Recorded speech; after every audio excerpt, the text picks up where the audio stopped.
Oh, hey, sorry.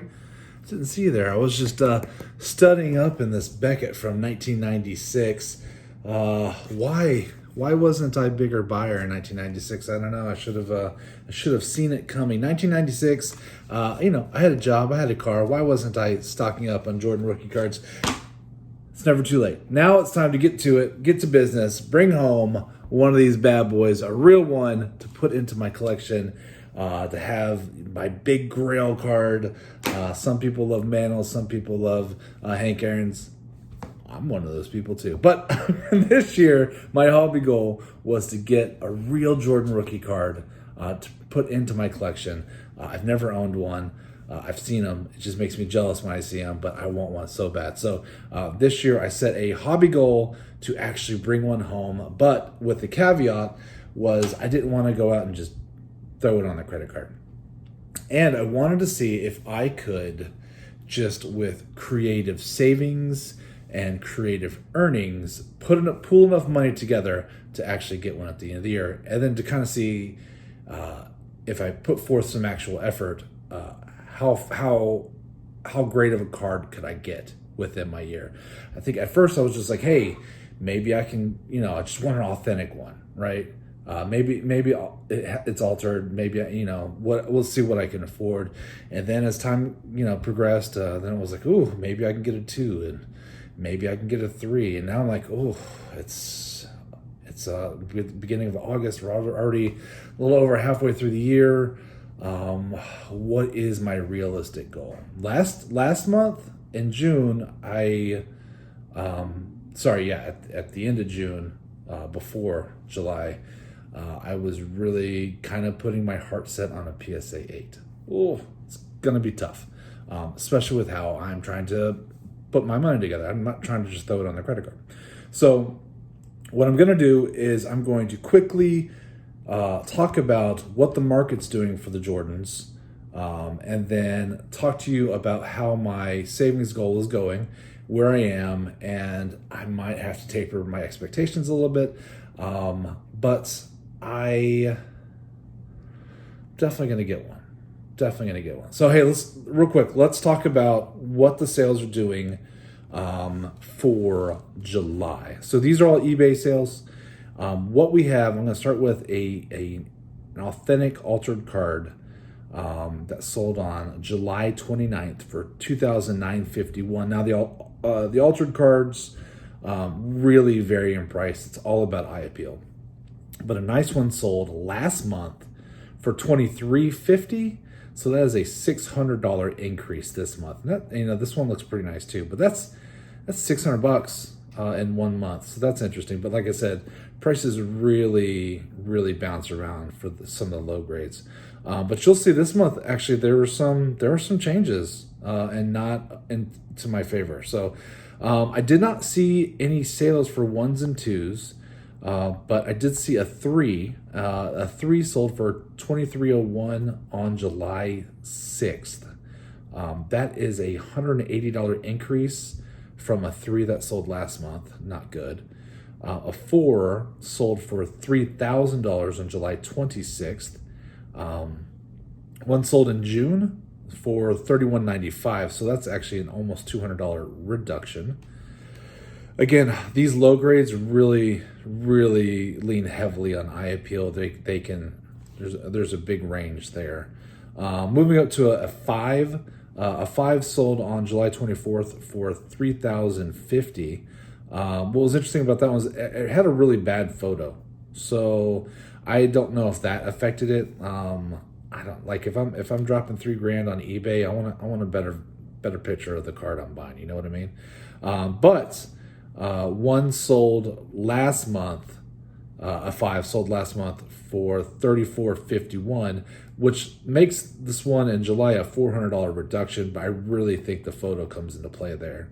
I didn't see any 6s. A 7 sold on July 25th for $5,000. There was a 7 that sold last month for $47.50, so that's a $250 increase. Not good. A PSA 8 sold on July 31st for $6,600. There was another one that sold on July 29th for $9,000. Now, that's interesting because I would have to study the photos. So based on the little I could see, I do think the $9,000 one had maybe a little bit better centering, but it was tough to tell. But that's a pretty big difference between those two. There was one that sold last month, a PSA 8 sold last month for $6,200, which would make the $6,600, the lower end one, a $400 increase. I just saw, there's all those videos going on with people's hauls and negotiations and silly games and stuff they play at the National. And I did see one where a guy was negotiating a PSA 8 rookie, and he talked him down to basically $6,000 or $6,100. And I kind of think that's where it needs to be. So my goal is to get to the $6,000 to try to get an 8. I'm gonna have some work to do. And then for Grens, the PSA 9 sold July 23rd for $18,500. There was one that sold last month for $18,150. So it's a $350 increase, but I'm clearly not going to get there. But an 8, I think, is really what I have my heart set on. So $6,000 is the goal. Let's talk about where I am with my creative savings and creative earning. So I am earning with a few different things. eBay sales. I do little things through little apps through ShopKick. Swag Bucks has been a huge one. I like Swag Bucks a lot. You can play video games, and play games for Swag Bucks that you can use for PayPal. And I really like Swag Bucks for cashback stuff. So like buying the kid back to school clothes. We get groceries, and we'll link through Swag Bucks, and we're not buying anything we wouldn't already buy. We're just taking one little extra step. Like if we're already shopping online, if you shop online, you need to get Swag Bucks. There's no reason not to. It's too easy. They don't send you a lot of advertisements. It's a breeze. It really is. And sometimes it's only like 1% cash back. But sometimes, especially like around holidays, it can be 10, 15, 20% cash back depending on where you're shopping. Like when I was redoing our flower beds, I think I was getting 5 or 6% cash back through Lowe's and Home Depot, maybe more. And if you bought appliances, it was even more. But we haven't bought an appliance, knock a wood, in a minute. So just it's worth it if you haven't done it. I do have a referral link. Shameful plug.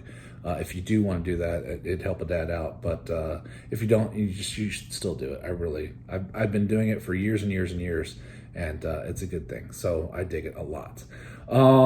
There was another app called Microsoft, the cashback. I use it through Bing, which is a search engine, but they actually stopped doing it. So that's always the risk when you're doing these little cashback apps, is that they might not make it. And what that was is you would scan like your receipts and they would give you money for it.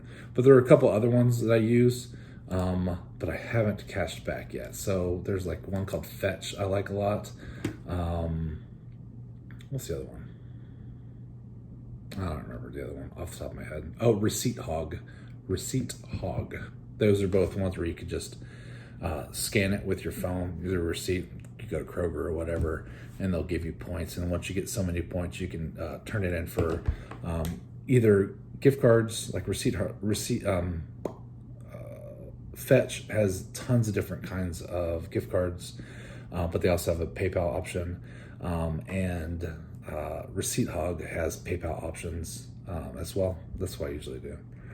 Okay, so and then we have there's an app that you can sell your Pokemon codes for those cards that we rip. We stopped playing the online game a while ago, so we're throwing away. And I just found this one where you can scan the code and they resell it but they'll give you like anywhere between like 1 to like 5 cents a code. It's no big deal. But if you get like an exclusive one and it's early, there was one where I got one of the little milk cartons and I sold it for like $5, but we only paid like $7 for the milk carton. We got it super cheap, and so basically the whole thing cost me $2, so that was awesome.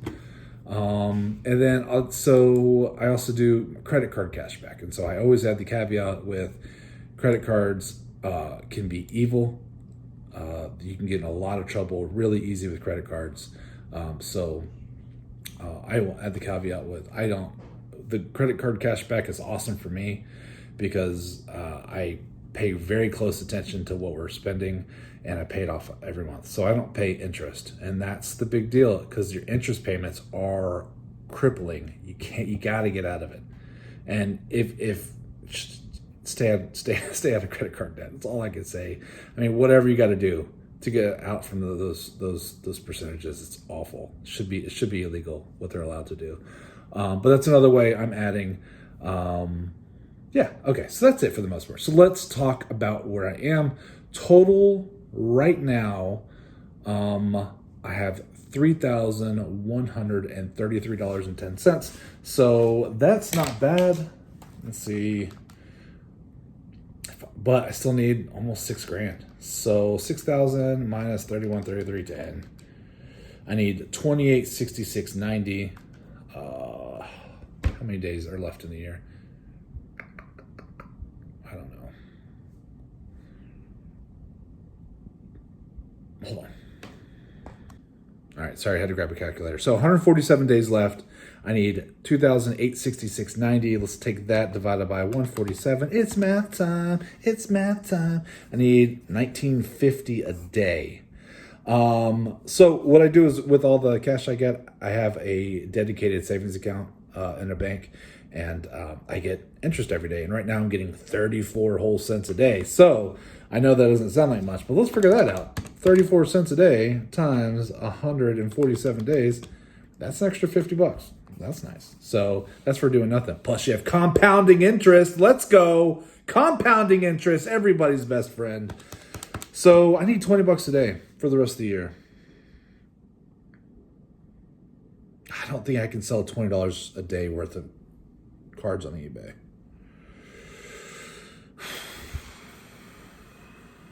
Well, it's kind of depressing. So my hope is that the last card show in Dallas, and it's actually going to be towards the end of November. So that cuts a whole other month off of my earning ability. I was really hoping to go to that show and buy one because then you don't have to deal with fees or taxes. Just do a cash deal. And then I figured that I could do for $6,000 is kind of my goal, kind of where I want to be. Unless the market just suddenly drops, I just don't know that it will that quickly on a big name, desirable card like that. So, all right. So my goal is $19.50 a day. Can I do it? Who knows? I need to get on it. So, but my big three earners right now are credit card cashback. Be careful. Swag bucks. It's awesome. And eBay. I mean, how much have I gotten for eBay? eBay so far, I've sold 1,083. I don't usually hit eBay that hard, and I don't sell a whole lot of really nice stuff. I just sell like random cards. Although I did sell a cell phone this year, and that was a big jump in the Jordan bucket. Those are my big three. We'll see how it goes. Well, wish me luck. I just wanted to give you a quick update on how I was doing, and the answer is I'm not doing bad. I'm not doing bad. Don't get down on yourself, Justin. $3,100 this year. What could I buy right now? I could buy that 4. I could buy a PSA 4 right now, based on today's numbers. I could buy that PSA 5 with the bad pitcher. It's not bad. When my goal was a 1 or a 2, right? Stay positive, Justin. Silver lining. Just because I adjusted my expectations and my goals.